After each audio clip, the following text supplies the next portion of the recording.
Alright, people, welcome to the channel. It's your boy World of Wrestling here today to discuss about WWE Payback 2023. This was actually a really fairly fun pay-per-view, very entertaining. Surprised the World Heavyweight title was given the main event spot on this show.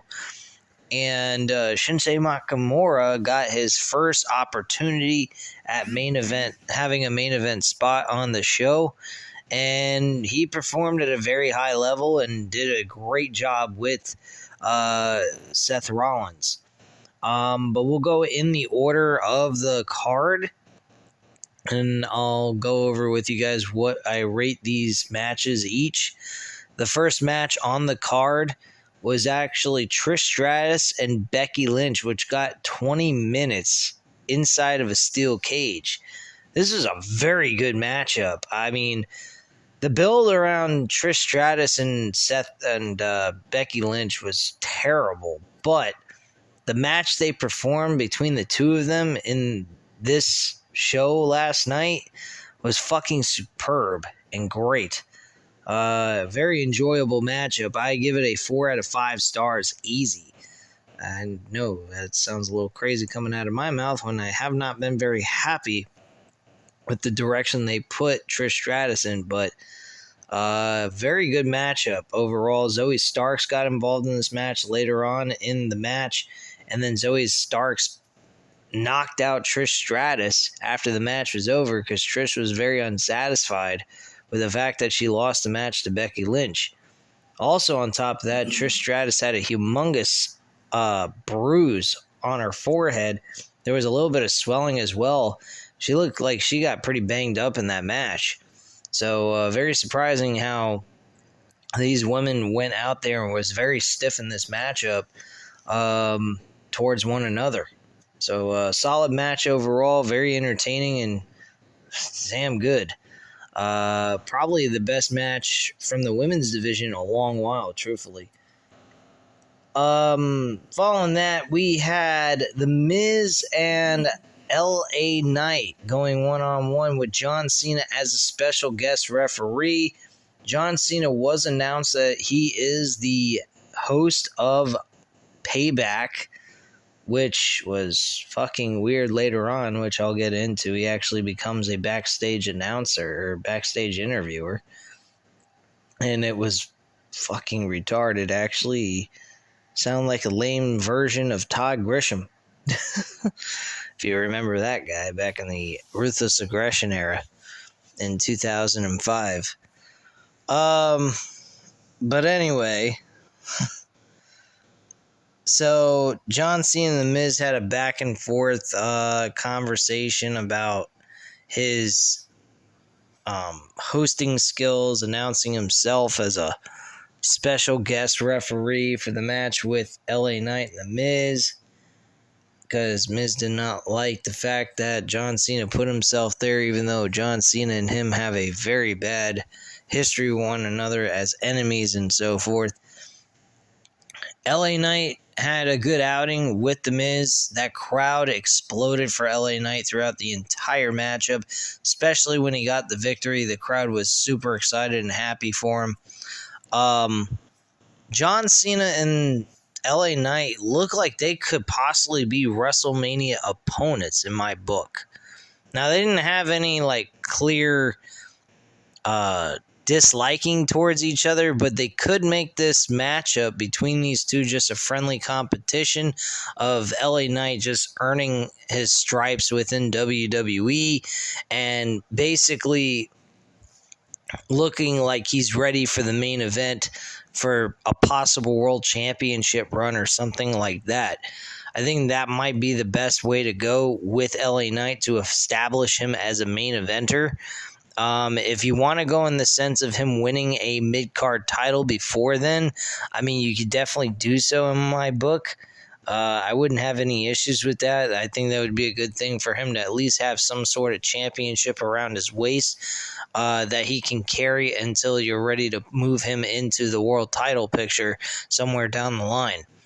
The match itself, I'd say it was a 3.5 out of 5 stars. Anything with The Miz, though, is really just trash, in my own personal opinion.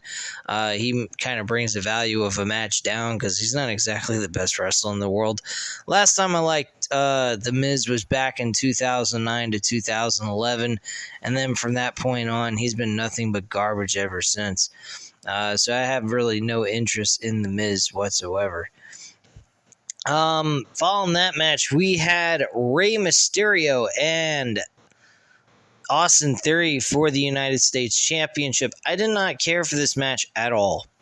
This was not a huge big deal to me. I was not a fan of this rematch. This match was like a 2.5 out of 5 stars. Very same old generic stuff that we've seen before. I just did not get excited over this match. I didn't really pay much close attention to it because it didn't intrigue me as much as the first two matches did. And this match was a 2.5 out of 5 stars in my book. I mean, it wasn't terrible, but it was like a rinse and repeat, kind of a rerun of a match, in my own opinion, without interferences and distractions from the LWO. I think that did happen during Austin Theory's match with Rey Mysterio in the first place, but whatever. But yeah, this match wasn't all that big of a deal. Rey Mysterio did retain his championship, so he got the roll-up pinfall and got the victory. Kudos to him. Moving on from there, we had, I believe it was the Tag Team Championship belts. It was Kevin Owens and Sami Zayn against Damian Priest and Finn Balor in a Pittsburgh street fight. This was fun as hell. I think this is probably the match of the night, possibly. Even though this wasn't a main event match, it still was really good. These two teams really beat the shit out of each other. Kevin Owens actually had a major gash on his forehead, or actually on his head itself, and he was just fucked up. They actually wore the LeMahieu and Sidney Crosby jerseys for the Pittsburgh Penguins. Sami Zayn and Kevin Owens. That was funny. They started beating them up with fucking hockey sticks. And this was a great match. Really, it was a very fun, enjoyable matchup between these two tag teams. This was definitely a 4 out of 5 stars. 4.5 out of 5 stars to be exact. Very good matchup. Very entertaining. And it was definitely a solid match. Finn Balor and Damian Priest actually walked away with the victory. The ending, I would have to admit, though, it was a little lame. I don't think that they should have had it end like that with Finn Balor hitting him with or I think it was Finn Balor or possibly Damian Priest. No, it was actually Dominic Mysterio who used the briefcase, and then Finn Balor pinned him for the 1, 2, 3. So that's how that match ended. But overall, this was a great matchup. 4.5 out of 5 stars, easily in my book. We had the Grayson Waller effect with Cody Rhodes introducing Jey Uso as the new person added to the Monday Night Raw roster. I don't understand how this makes any sense, though. I mean, we heard Jey Uso say himself, he's not just done with SmackDown, he is saying goodbye to WWE altogether. So, with that being said, why would he come back to WWE and work on Monday Night Raw if he said he's done with WWE as well? Doesn't make a whole lot of sense to me, but it is what it is. So I just found it kind of rather amusing. Grayson Waller was pretty much just talking a lot of shit and then got super kicked in the face by Jey Uso. And Jey Uso stood tall with the fans cheering for him, and Cody kind of looked very impressed and very happy for him with the fact that he is now part of Monday Night Raw and what he did to Grayson Waller. Following that, we actually had the Women's World Heavyweight Championship match.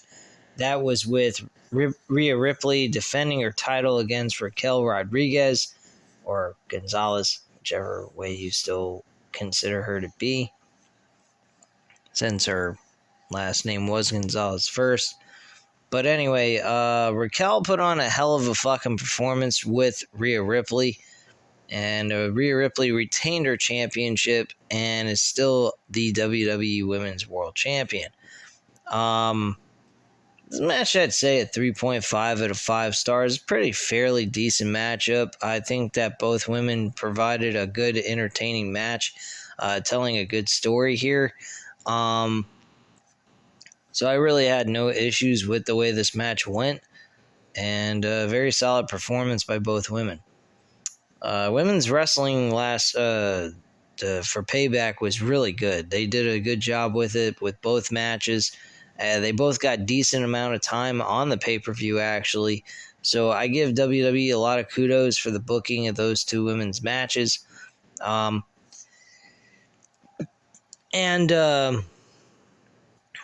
that was the main event for the WWE World Heavyweight Championship, with Seth Rollins defending that title against Shinsuke Nakamura.